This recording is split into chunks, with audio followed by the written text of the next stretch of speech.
নমস্কার বন্ধুরা, প্রতিমার আর একটি নতুন ভিডিওতে সকলকে স্বাগত জানাই। আজ নিয়ে চলে এসেছি একটি রেসিপির ভিডিও। এখানে 250 গ্রাম চিংড়ি মাছ আছে, আর চিংড়ি মাছগুলো ভালো করে ধুয়ে পরিষ্কার করা আছে। কড়াইতে আমি সামান্য তেল দিয়ে দিলাম। এবার চিংড়ি মাছগুলোকে একটু সাঁতলে নেব। খুব বেশি ভাজা আমি চিংড়ি মাছ করব না, কারণ জানোই চিংড়ি মাছ বেশি ভাজলে স্টিফ হয়ে যায়। আর যেহেতু আজকে আমি মাছ রান্না করছি, তাই জন্য সর্ষের তেল ব্যবহার করছি। তবে তোমাদের ইচ্ছে মতো অন্যান্য তেলেও কিন্তু রান্নাটা করতে পারো। আমি এখানে চিংড়ি মাছগুলো একে একে দিয়ে দিচ্ছি, আর খুব অল্প সময়, মানে মিনিট 1 থেকে 1.5 মিনিট মতো আমি মাছগুলোকে একটু সাঁতলে নেব। মাছগুলো দিয়ে দেওয়ার পর আমি এতে শুধুমাত্র একটু নুন দিয়েছিলাম, কারণ মাছগুলোর মধ্যে যাতে নুনটা ঢুকে যায়। দেখো, নাড়াচাড়া করে যখনই এর থেকে একটু জল ছেড়ে দেবে, আমি মাছগুলোকে একটা পাত্রে ঢেলে রাখবো। অনেকেই কিন্তু বাড়িতে সবজি খেতে চায় না, বিশেষ করে ছোটরা। তাই এভাবে যদি রান্না করে দেওয়া যায়, তারা কিন্তু খুব আনন্দের সঙ্গে সবজি খাবে। দেখো, আমার মাছগুলো সাঁতলানো হয়ে গেল, আর আমি এই পাত্রতে মাছগুলোকে ঢেলে নিলাম। মাছগুলো ঢেলে নেওয়ার পরে আমি কড়াইটাকে একটু পরিষ্কার করে নেব। কড়াই পরিষ্কার করে ফিরে এলাম। এখানে আমি আবারও সর্ষের তেল দিয়ে দিলাম মূল রান্না করার জন্য। তেল গরম হয়ে গেছে। এখানে আমি 1 চা চামচ কালো জিরে ফোড়ন দিয়ে দিচ্ছি। ফোড়নটা ভাজা হওয়া পর্যন্ত অপেক্ষা করলাম। তারপর আমি এখানে দিয়ে দেব 2 পেঁয়াজ কুচি। 2 মাঝারি সাইজের পেঁয়াজকে কুচি করে আমি তেলের মধ্যে দিয়ে দিলাম। পেঁয়াজটাকে আমি একটু ব্রাউন করে ভেজে নিচ্ছি।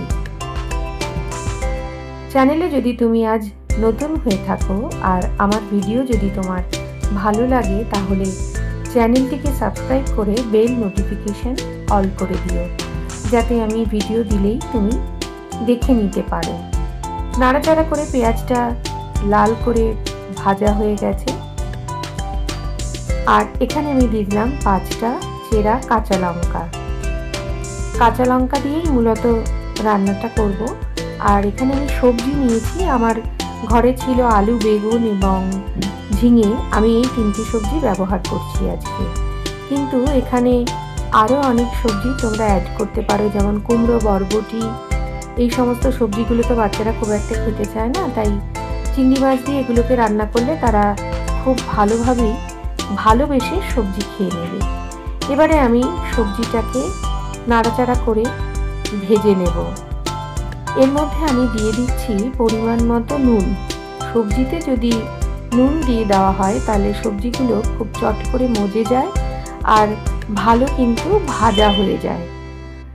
বলে রাখি, রান্নাটা কিন্তু আমি মূলত মিডিয়াম টু লো ফ্লেমে করি।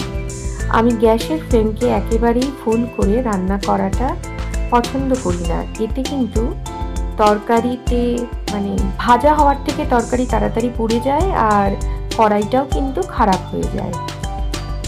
মিক্সির পটে আমি দিয়ে দিয়েছি 7-8 কোয়া রসুন, অর্ধেক পেঁয়াজ এবং 1 কোয়া আদা। এটাকে আমি পেস্ট করে নিচ্ছি।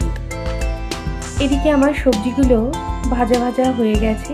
এবারে আমি ওই পেস্টটা দিয়ে দেব। তার আগে আমি এখানে জল দিয়ে দিলাম, কারণ শুকনো তরকারির মধ্যে যদি আমি মশলা দিই, তাহলে মশলাটা পুড়ে যেতে পারে। দেখো, পেস্টটা আমি কিন্তু খুব মিহি করিনি, একটু গোটাও রেখেছি। এবারে দিয়ে দিচ্ছি হলুদ গুঁড়ো, দেব জিরে ধনের গুঁড়ো। আমি তো এটা মিশিয়েই রাখি রান্নার জন্য। আর দিলাম সামান্য পরিমাণ লঙ্কার গুঁড়ো। যেহেতু আমি এখানে 5টা কাঁচা লঙ্কা ব্যবহার করেছি, তাই ঝালটা কিন্তু তোমরা বুঝে দিও। আমি সেই কারণেই খুব অল্প পরিমাণ লঙ্কার গুঁড়ো ব্যবহার করেছি। সব উপকরণ দিয়ে খুব ভালো করে আমি এটাকে মিশিয়ে নিচ্ছি এবং সেই মাঝারি থেকে নিম্ন আঁচে আবারও সব কিছু উপকরণ ভাজা করে নেব। মশলা দিয়ে সবজি যত বেশি কষবে, অর্থাৎ মশলা দিয়ে সবজি কষার উপরেই কিন্তু রান্নার স্বাদ নির্ভর করে। আঁচ বাড়িয়ে দিয়ে খুব তাড়াতাড়ি জল ঢেলে কিন্তু রান্না করলে রান্নার স্বাদ তো ভালো হয় না। দিয়ে দিলাম সাঁতলে রাখা চিংড়ি মাছগুলো। এবারেও আবার ভালো করে নাড়াচাড়া করে সব সবজির সাথে চিংড়ি মাছ দিয়ে বেশ ভালো করে ভেজে নিলাম। দেখো আমার জল একেবারেই শুকিয়ে গেছে। এবারে আমি এখানে সামান্য পরিমাণ জল দিয়ে দেব। সবজিগুলোকে তো আমি আগেই ভালো করে ভেজে নিয়েছিলাম, সেই জন্য খুব বেশি জলের কিন্তু দরকার হবে না। আর একেবারেই শুকনো তরকারি আমি রান্না করব, তাই বেশি জল আমি দিলাম না। 4 থেকে 5 মিনিট মিডিয়াম আঁচে আমি সমস্ত সবজিগুলোকে নাড়াচাড়া করে এভাবেই রান্না করতে থাকবো। আমি দেখো আলুটা কেটে দেখলাম, আলুটাও সেদ্ধ হয়ে গেছে।